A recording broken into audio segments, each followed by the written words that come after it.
The wind screamed across Kirion Ridge, 1,000 needles of frozen air lashing against the steel curves of the habitat.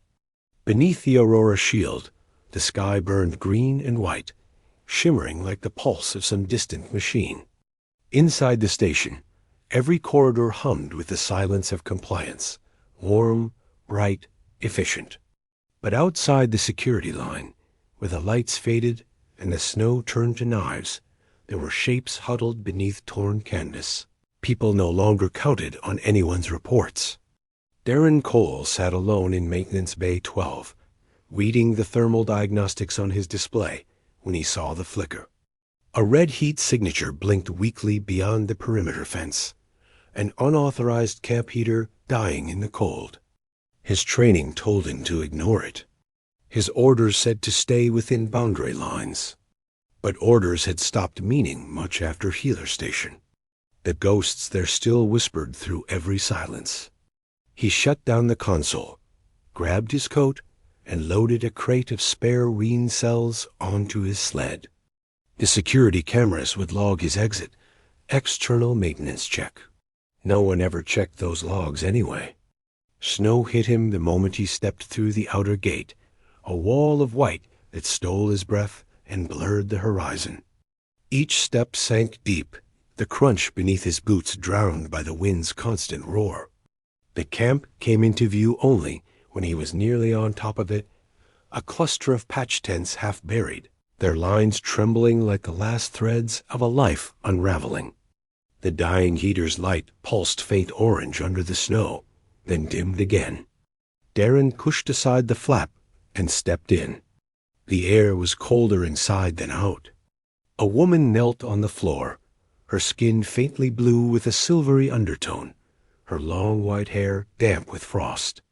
She had her arms wrapped around a small child, pressing her palms against the girl's chest, trying to will warmth into her. The girl barely moved, wrapped in a threadbare blanket that looked more like cloth, meant for filtration than fabric for warmth. The woman's eyes lifted to him clear, sharp, assessing. "Reen cells dead," she said, voice low but steady. "We can't enter the habitat without payment. If you bring heat, I can warm you. That's the trade." Darren froze, the wind still howling through the tent's thin seams. He saw the exhaustion in her face, not pleading, not weakness, just the measured calm of someone who expected nothing. He set the crate down slowly. "Keep her close," he said, kneeling by the heater. "I'll get it running." He opened the panel, fingers numb but practiced. The old cell was blackened, spent. He replaced it, snapped the seals, and watched as the indicator flickered to life. A low hum filled the space. The tent walls glowed amber. The air began to soften. The woman didn't move for a long moment, as if afraid the warmth would vanish again. When she finally spoke, her voice had lost its edge. "Debt is debt." "Name it?" Darren shook his head. "Dinner," he said. "You, your daughter, and me. Call it maintenance." Her brow furrowed. "That's not a debt." "Then call it routine." For a moment she just stared, trying to read him, searching for the motive behind the act. Then her shoulders lowered slightly, a fraction of surrender. "I'm Aura," she said. "My daughter's Sora." Darren nodded once. "Darren Cole, Weather Division?" The child stirred at the sound of his voice, a faint shiver, then a sigh. She reached for the edge of his cloak, fingers trembling. The touch was feather-light, but it hit him like a shock. He remembered another little girl's hand, years ago, in a collapsing bay under blue emergency lights, one he hadn't saved. He looked away quickly and tightened the heater's casing, hiding the shake in his breath. Aura adjusted the blanket over her daughter, her movements precise, mechanical. "You've been here long?" he asked quietly.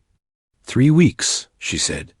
"We came from Nurth 4 after the trade routes failed. My permit was voided when the lab shut down." She glanced toward the heater, the glow reflecting in her eyes. I cleaned filters once. Then machines took that too. Darren nodded. Machines take a lot. He scanned the tent, noting the torn stitching along one wall, the draft through a broken seam. He reached into his pack and pulled out a folded thermal sheet, taping it along the gap. The woman watched, but didn't stop him. "You shouldn't be out here," he said. "If a storm hits, this tent won't hold." "We weren't invited inside," Ora replied. "People like us never are." He wanted to argue, to tell her that wasn't true, but it was, and both of them knew it. "Tomorrow," he said instead, "I'll bring a new cell. Maybe hot food." Her eyes narrowed. "Why?" "Because you need it," he said simply. "And because I can." She didn't smile, didn't thank him, but her hand moved slightly closer to the heater, a small act of trust. As Darren stepped out into the night, snow swallowed him again, white and endless. The camp's faint glow flickered behind him, one fragile light in a valley of cold indifference. For the first time in months, he didn't feel like a ghost moving through machinery. He felt the pulse of something alive, a reminder that warmth wasn't just heat. It was choice. Morning came thin and gray, the kind of light that barely counted as day. Snow drifted over the habitat domes like a frozen tide, each gust scraping against metal and glass until it sounded like the sky itself was grinding its teeth. Darren Cole hadn't slept much. The memory of that dim tent kept replaying in the quiet between his breaths, the way Ora's hands had trembled around the child, the way her eyes had searched him like a threat and a test at once. He poured cold coffee from the night before, swallowed it without tasting, and stared at the blinking monitor on his desk. The heater signal he'd fixed now glowed steady green. Against logic, that felt like victory. He packed another Reen cell, a kettle, and a small canvas bag before heading out. Officially, he was logging perimeter maintenance. Unofficially, he was breaking another rule. Outside, the wind had eased to a steady whisper. The air smelled like frozen iron. When he reached the camp, smoke from half-dead cook fires curled into the pale air. The tents hunched in the snow like tired animals. He spotted Ora crouched outside, rinsing metal cups with handfuls of snowmelt. Her long white hair caught the faint light, shimmering almost silver. She didn't smile when she saw him. Her eyes moved first to the bag in his hand, then to his face, weighing motive again. "You came back," she said. "I said I would," he answered, and set the bag down between them. Steam hissed from the kettle spout as he poured water into it. Inside the tent, Sora stirred awake, blinking at him through sleep-heavy eyes. She was smaller than he remembered, her skin paler, translucent around the eyes. When he handed Ora a wrapped packet of food, the girl's gaze followed every movement, sharp with the kind of hunger that had learned patience. "Zyron flatbread," he said. "And coffee."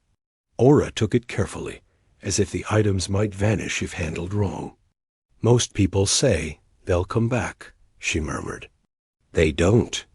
Darren shrugged, pouring coffee into one of the rinsed cups. "I'm not most people." She accepted the cup, but didn't drink right away, holding it between both hands, watching the steam. "You didn't water it down," she said after a small sip, surprised. "I drink it strong," he replied. "So do I." The faintest warmth touched her voice, like ice beginning to thaw. Sora crawled closer, her bare feet silent against the fabric floor.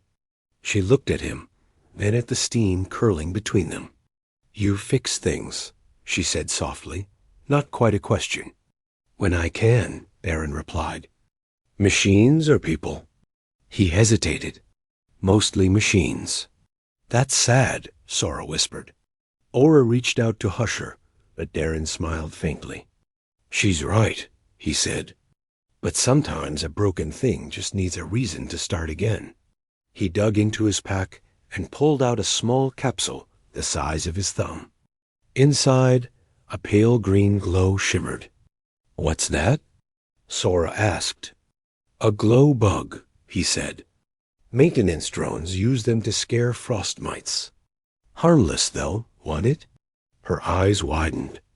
She reached out cautiously, the light painting her face in soft color. "It's warm," she said.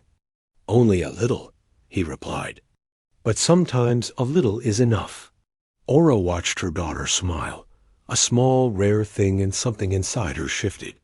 "You talk to children like you've had one," she said quietly. Darren's expression didn't change, but his eyes did. "I knew one once," he said. "Didn't save her." The words hung there like frost on metal, fragile and heavy. Aura looked away, giving him that space without pity. The heater hummed between them, steady and low. "What were you before this?" he asked. "Bioanalyst," she said. "The Tari Labs, water purification." She took another sip of coffee. "We built systems that kept colonies alive until machines did it cheaper." "I know the type," he said. "The kind that never stop to think if people can keep up." "You worked for them too?" "Worse," Darren said. "I followed orders that got people killed. And I followed silence. And now?" He looked at her, the pale light reflecting in his eyes. "Now I fix what I can reach." Outside, wind scraped the tent again. A drone buzzed somewhere above, invisible through the clouded air. Aura stiffened, instinctively pulling Sora close. Darren rose and stepped to the flap, peering out.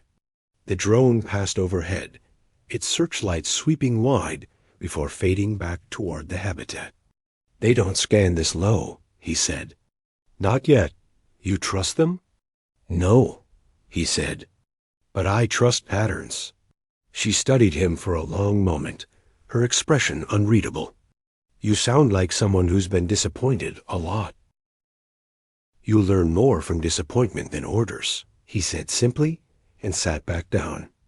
The silence that followed wasn't cold anymore. It was careful, balanced on something fragile but real. Sora cupped the glow bug in her hands, whispering softly as if afraid her breath might break it. The heater light painted her face, the color of dawn that hadn't arrived yet. For the first time since the snow fell, Aura exhaled without shaking. Darren didn't look up, but he heard it, the sound of someone starting to believe the world might still hold a little warmth. A storm came without warning, a low groan rolling across the valley before the world dissolved into white. Kirion Ridge vanished beneath a living wall of snow, the habitat domes fading into ghostly shapes beyond the veil of wind. Inside Maintenance Bay 12, alarms blinked across the monitors, but none of them marked the camp. Those lives weren't on the system's registry. They didn't exist. Darren Cole didn't need a warning light to know what was happening. He could feel it in the tremor of the floor, in the distant, hollow moan that came when the wind clawed down the ridge too fast. He was already moving before the temperature alert pinged. He grabbed a pack-spare rein cells, rope, clamps, a thermal blanket, and stepped into the blizzard. A cold hit like a blow. Visibility dropped to nothing within 10 meters. His breath froze against his mask. The air burned in his throat. Every few steps he had to stop and gauge direction, following faint hums of old power lines buried beneath the ice. He thought of Aura's tent, of the patch seams that barely held, and forced himself faster. When he reached the outer camp, half the tents were already collapsing. Fabric tore free and snapped into the wind like flags of surrender. He found Aura's shelter by memory, the weak orange glow trembling beneath the snowdrift. He dropped to his knees and ripped the flap open. Inside, it was chaos air so cold it stole thought. Aura was crouched over Sora, shielding the child with her own body. The little girl's face was pale, her lips nearly blue. The pole snapped. Aura shouted over the wind, her voice raw. Darren didn't answer. He shoved his shoulder under the fallen beam, straining until the frame lifted. He jammed a spare support from his pack into place, securing it with a length of wire. His hands were shaking, fingers numb through his gloves. "We can't stay," he said. "This whole line's going to fold." Aura's eyes were wide, terrified, but she nodded. "Where?" "Maintenance dome, 20 minutes upslope," he said. "It's off-grid."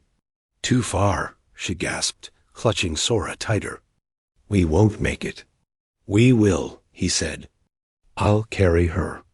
The look she gave him, then fear, trust, surrender cut deeper than the cold. She nodded once. "All right." He wrapped Sora in his cloak, tucking the blanket around her small body. "Hold on tight, little one," he murmured. "We're going somewhere warm." Aura grabbed the heater cell and what little food remained, her movements mechanical, precise even in panic. Then they stepped into the storm. The wind hit them like glass shards, driving sideways. Each step felt like wading through a current of ice. Darren led, one hand gripping Aura's wrist to keep her close, the other cradling Sora against his chest. The child whimpered softly, too weak to cry. The temperature kept dropping, the kind of cold that didn't sting anymore. It sank in and numbed. Halfway up the slope, Aura stumbled. Darren stopped instantly, catching her before she fell. Her lips were blue, eyes unfocused. "Don't stop," he said. "You stop, you freeze." "I can't feel my hands," she whispered. He pulled her close, pressing one of her hands to his chest under his coat. "You will." They stood like that for several seconds, their breath mingling, the wind screaming around them. She could feel his heartbeat against her palm, steady, stubborn, alive. Something passed between them then, something wordless but binding. "Move," he said gently, and she nodded.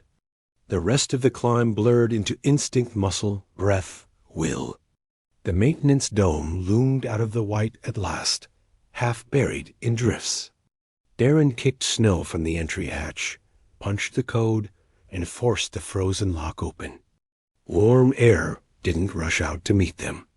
It had been cold for years. He shoved them both inside, sealed the door, and slammed the manual override until the lights flickered to life. Faint yellow. Enough. He dropped the pack, pulled out the cell, and wired it to the main grid. The heater groaned, then hummed. Heat seeped into the air, slow and uncertain but real. Aura collapsed to her knees beside Sora, cradling her daughter's face, whispering something in a language Darren didn't know. The child stirred, a small sound escaping her lips. "She's breathing," Aura said, voice trembling with relief. Darren exhaled, the tension leaving his shoulders all at once. He leaned against the wall, closing his eyes for a moment before moving again. He unrolled the blanket, wrapped it around Aura's shoulders, and crouched by Sora, checking her pulse. "Strong enough." "You could have stayed," Aura said quietly. "You didn't have to come." He looked at her. "Would you have?" She didn't answer. Instead, she stared at him for a long time, something like disbelief flickering behind her eyes. "You keep saying you fix things," she murmured. "But maybe you're just trying to fix yourself." Darren gave a tired half-smile. "Maybe, but either way, it works." The heater's glow spread slowly through the dome, painting the metal walls in amber light. Sora began to sleep peacefully, her small breath steady now. Aura sank back against the wall, exhaustion pulling at her. "You look like you've done this before," she said softly. "Too many times," he replied. "Back then, it was soldiers instead of civilians. And now? Now it's whoever's left." She studied him through half-lidded eyes. "You'll get caught for this. Maybe. And if you do, then it was worth it." Her gaze lingered on him, searching for a lie and finding none. The wind outside howled against the dome, but inside there was warmth, fragile and human. For a long time, neither of them spoke. The only sound was the hum of the heater and the soft rhythm of three people still alive, when the world outside had decided they shouldn't be. When dawn finally reached Kirion Ridge, it came thin and fractured through the frost-coated viewport of the maintenance dome. The world beyond looked dead, just white dunes, and the faint shadow of the aurora shield, pulsing high above like a trembling wound in the sky. Inside, the air had thickened with warmth and human breath, faint curls of steam rising from their clothes, where frost had melted overnight. Darren Cole woke first, muscles stiff, his coat half frozen from the night's crossing. He moved quietly, checking the heater's readout, the oxygen filter, the Reen cell levels. All green. He turned and saw Aura and Sora still asleep near the wall, wrapped in the blanket he'd given them. For a moment, he let himself really look at them. The way Aura's arm was curved protectively around her daughter, the way her hair spilled like melted snow over the fabric, the faint glow still pulsing at Sora's wrist, where she clutched the little light capsule he'd given her days ago. He'd seen soldiers sleep like that, once half in fear, half in refusal to surrender. But this was different. This was life clinging to itself. He made coffee from melted snow, the smell cutting through the metallic air. The scent must have woken Aura. She stirred, blinking into the dim light, eyes focusing on him slowly. "You stayed," she murmured. "You were freezing," he replied. "Didn't seem right to leave." She sat up, the blanket slipping down her shoulders, and winced as her joints cracked from cold. "You could have died out there. You think I haven't before?" His tone wasn't bravado. It was quiet truth. She studied him for a moment, her expression softening, the edges of fear fading into something else, respect, maybe curiosity. "Why?" she asked simply. He hesitated, then poured her a cup and handed it over. "Because you're alive," he said. "Because she's alive. Because the system doesn't care, and someone should." She took the cup, her fingers brushing his glove. "That's not an answer," she said. "Maybe it's the only one that matters." The silence that followed was heavy, but not cold. Sora stirred then, yawning, small fingers stretching toward the light capsule. When her eyes found Darren, they lit up. "We didn't freeze," she said with the matter-of-fact triumph only a child could carry. Darren smiled faintly. "Not on my watch." Aura looked at them both, something loosening in her chest. She hadn't realized until that moment how long it had been since she'd felt anything that wasn't fear. "We can't stay here forever," Darren said after a while, turning serious again. "Patrols sweep the outer sectors every few days. If they pick up a heat spike from this dome, we're done." "We?" Ori repeated. "You don't have to include yourself in that." He looked up, meeting her eyes. "I do now." That made her fall quiet. He crossed to the door, cracked it open an inch, and let a blade of cold light cut through the warmth. The storm had weakened, but not ended. Snow drifted in slow spirals, the ridge half buried. "There's a storage level beneath the main habitat," he said, thinking aloud. "Old maintenance bays no one checks. If we can reach them through the lower service conduit, you'll be safe there. Warmer, too. You'd risk going back inside with us?" She asked. "You'd lose everything." "Everything's already gone," he said, and there was no bitterness in it, only acceptance. "At least this time it's for something that matters." Aura stood then, pulling the blanket tighter around Sora. "You don't even know us," she whispered. "I know enough," he said. "You're not numbers on a screen." She didn't answer, but she didn't argue. Instead, she moved beside him and looked out through the crack in the door. The world outside was blindingly white, but for the first time, it didn't look hostile. "If we go," she said softly, "we go together." No more hiding behind rules. Darren nodded once. Together. He spent the next hours preparing rerouting the dome's heat signature through a public maintenance channel to mask the energy use, patching their boots with sealant tape, breaking apart one of the metal crates to form a makeshift sled for Sora in case the wind picked up again. Aura worked beside him, efficient and focused. She'd always been a builder. He could see it in the way she handled tools, in the care she took sealing every joint. When he offered to help, she only said, "You fix heat. I fix structure." It wasn't defiance. It was balance. As they worked, the hum of the heater filled the silence between them like a heartbeat. At one point, Sora giggled softly from where she was playing with the glow capsule. The sound was small, fragile, and perfect. Aura froze mid-motion. She hadn't heard that laugh since Nurth 4. "She's laughing again," Darren said quietly. "That's good." "That's dangerous," Aura replied, though her lips betrayed the smallest curve of a smile. "You can't kill laughter," he said. "Even here." She turned her head then, and their eyes met through the golden haze of heat shimmer. There was a gravity there, something both had been avoiding since the tent. The awareness that survival had pulled them together, but something deeper was beginning to hold them there. "We move at dusk," he said finally, forcing himself to look away. "Shift change. Fewer patrols. And if they find us, then they'll have to catch us first."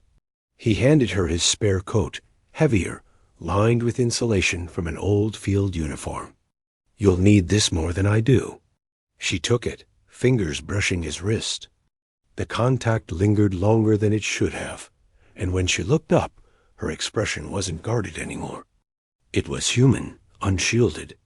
"Thank you," she said, "for more than this." He didn't reply.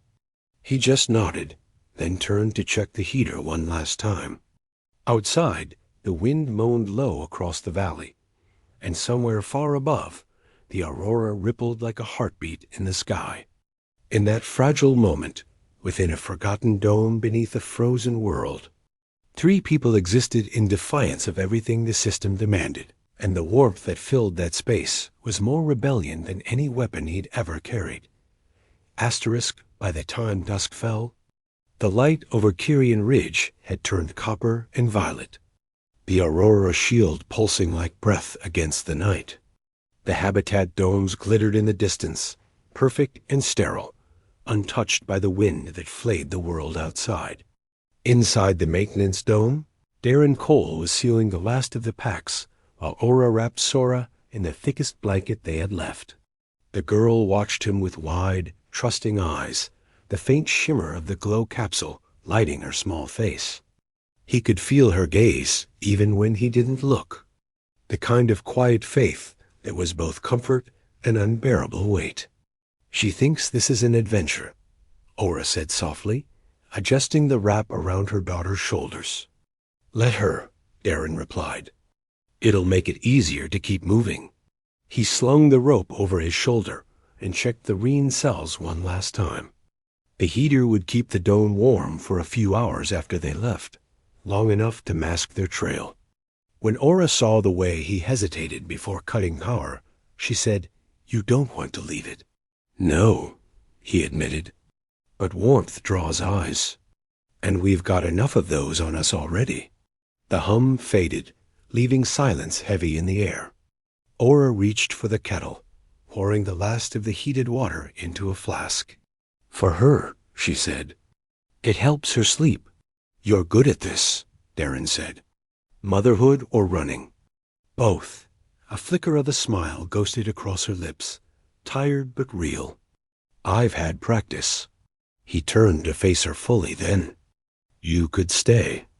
I could tell them I found the camp empty, that you—" "No," she cut him off. "I'm done hiding in cold rooms waiting for someone else to decide what I'm worth." Her voice was quiet but unshakable. "You said it yourself, systems don't care.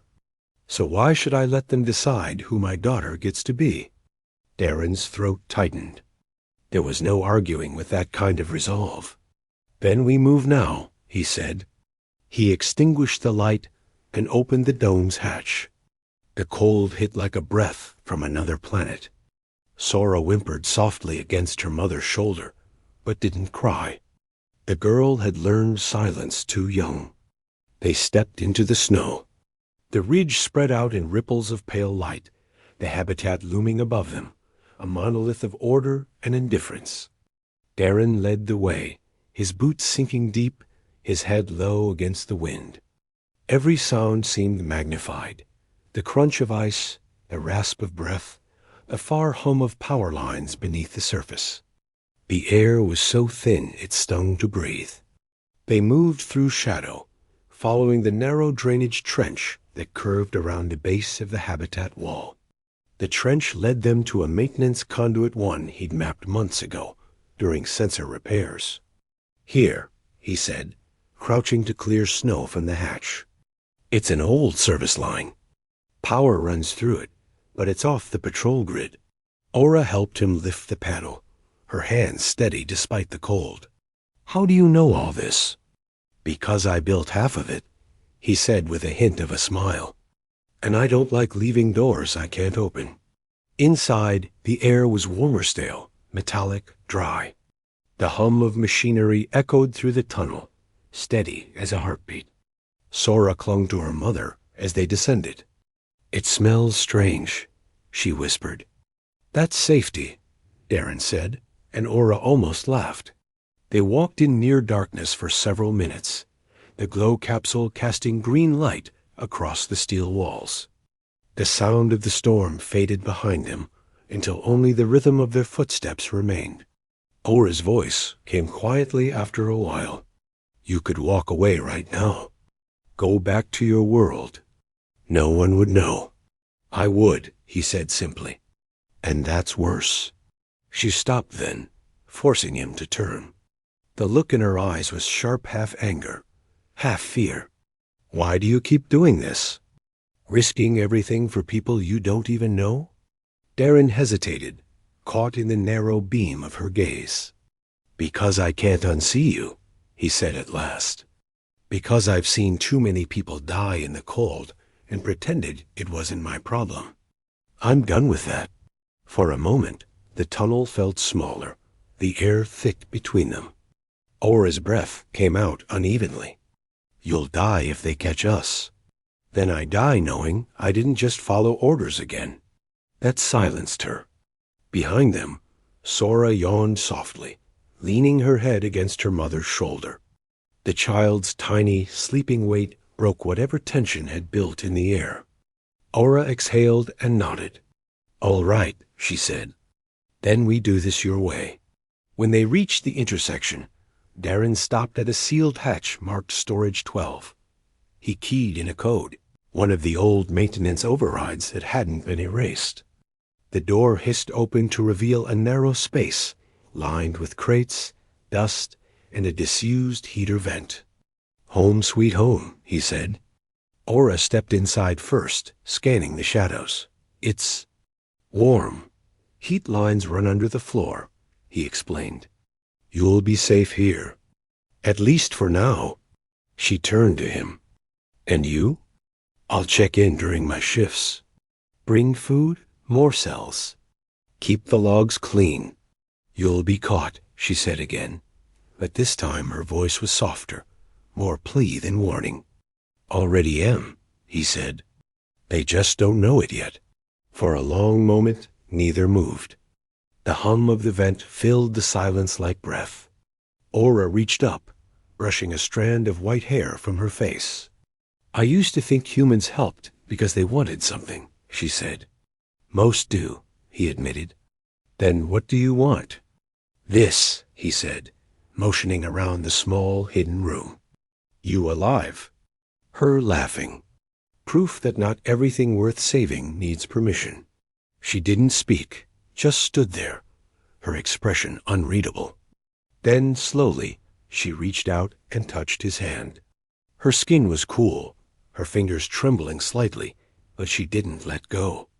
"You're strange, Darren Cole," she whispered. "Good. That means I'm still human. Sora shifted on the floor, blinking awake. Mama? Aura crouched and gathered her close. It's all right, love. We're safe. Darren watched them, a hollow warmth spreading through him, something fragile, terrifying, and real. For the first time in years, he wasn't fixing a machine or following an order. He was keeping a promise no one had asked him to make. Outside, the aurora flared again across the sky, its colors seeping faintly through the cracks in the metal, painting the three of them in pale, shifting light. And though they were buried deep beneath a frozen world that had forgotten their names, for one night they weren't invisible anymore. Night inside Kyrian Ridge never truly felt like night.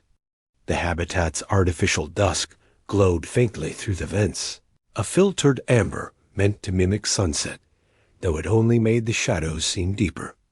In the quiet of Storage 12, the hum of recycled air filled every pause like a heartbeat. Darren Cole sat near the heater vent, watching Aura braid Sora's pale hair into neat rows. The child hummed softly to herself, tracing patterns on the metal floor with a fragment of wire. The sound was simple, innocent almost enough to make him forget that, outside these walls, the system he once served was tightening its grip. He'd been back and forth twice since moving them here, carrying food, water, and battery packs. Each trip was a gamble. Each return felt like walking a knife's edge. He could see it in Aura's eyes every time he came back, the question she never asked aloud. How long until they were found? Tonight, she finally broke the silence. "You can stop now," she said quietly, not looking up. "We're alive. That's enough." Darren shook his head. "Not while you're still hiding under a floor. You can't fix everything." "Maybe not," he said. "But I can fix this." She turned then, her expression unreadable, caught between anger and something like fear. "You don't even know what you're fighting anymore." "I do," he said. "I'm fighting to prove that caring isn't a crime." The words came out low but hard. Aura's gaze softened, and she looked away. "You'll lose," she whispered. "Then I'll lose doing something that matters." Before she could respond, a faint metallic echo rippled through the tunnel outside, the sound of footsteps. Darren was on his feet instantly, the years of military instinct snapping awake. He signaled for silence, drawing his weapon from under his coat. The footsteps stopped outside the hatch. Then came a soft knock, 3 taps, precise and familiar. Darren's jaw clenched. He opened the door a fraction, weapon low. Heron stood there, his breath fogging in the cold air, data tablet in hand. "I thought I'd find you here," the older man said. Storm logs flagged a power reroute. "Command's been sniffing for anomalies since yesterday." "Just recalibrating heat lines," Darren said evenly. Haren's eyes flicked past him, catching a faint movement in the shadows. "That recalibration got legs?" Darren shifted to block his view. "You didn't see anything." Heron studied him for a long moment. "You always were bad at following silence. And you always knew when to walk away," Darren countered. "Do that now." The man sighed, rubbing a gloved hand over his face. "They're sending inspectors tomorrow. They'll check every cell, every vent. If you've got something running off the grid, shut it down before they do." His gaze lingered on Darren's, old loyalty warring with protocol. "You were a good tech once. Don't die for ghosts." "Not ghosts," Darren said quietly. "People." Heron hesitated, then nodded once. "Then move fast," he said, and disappeared down the tunnel. Darren sealed the hatch behind him. Aura was standing, pale and tense. "He saw us." "Maybe," Darren said. "But he won't report it." "Not yet. You trust him?" "No. I trust that he still remembers what it's like to have a conscience." She stepped closer, her hands trembling slightly. "We can't keep running, Darren. There's nowhere left." There's always somewhere, he said. Hydro division tunnels lead out beyond the ridge. No scanners, no heat tags. We move during night cycle. And after that? Then we find somewhere they can't reach us. Aura's lips parted like she wanted to argue, but she saw something in his face, a calm resolve that terrified her, because it meant he'd already chosen his path. She nodded slowly. If we go, she said, we go together. Together, he echoed. They packed quickly, wrapping supplies in a thermal cloth, extinguishing the heater to mask their trace. Sora woke as they worked, blinking in confusion. Are we leaving again? She asked. Aura knelt beside her, smoothing her hair. Yes, little one. Somewhere warmer. The girl nodded solemnly, clutching her glow capsule like a talisman. When they stepped into the tunnels, the air was colder, drier. Their footsteps echoed like whispers of ghosts who'd walked here before. Darren led, checking every corner, his breath steady, his mind already calculating routes and risks. When they reached the access vent leading to the hydro conduits, Aura stopped him. If we get caught, she said, what happens to you? Doesn't matter, he replied. It matters to me? That broke something inside him. For a heartbeat, the soldier's mask slipped. He reached up, brushing his fingers against her cheek, feeling the warmth of her skin against the metal chill. You said once you stopped dreaming, he whispered. Maybe it's time you start again. Her hand came up, covering his, her eyes bright even in the dark. And if this ends badly? Then we end it together. For a long moment, they stood like that, the storm above them muffled by meters of steel and snow, their breaths mingling in the quiet. Then he took her hand, and they moved forward. The conduit stretched ahead, narrow and endless, a vein beneath a dying world. The hum of the habitat faded behind them, replaced by the faint hiss of wind finding its way through cracks in the structure. When they finally reached the outer hatch, Darren keyed the override. The door groaned, opening to a wash of cold air and pale light. Snow drifted down from the fractured sky, the aurora shimmering in silent waves above. Aura stepped out first, holding Sora close. Darren followed, sealing the hatch behind them. The horizon glowed faintly in the distance, beyond the ridge, beyond the reach of scanners, beyond everything that had kept them small. Aura turned to him, the aurora's light reflecting in her eyes. What now? She asked. Darren looked at the endless white stretching before them. Now we live, he said, without permission. She smiled then, small, real, unguarded, and took his hand. Together they began walking, three dark shapes moving through the snow beneath the trembling sky. Behind them, far above, the habitat's systems flickered to life. A voice crackled through the static, cold and clinical. Experiment 14B. Unauthorized empathy escalation detected. Control variables compromised. But Darren didn't hear it. The wind swallowed the words before they reached him.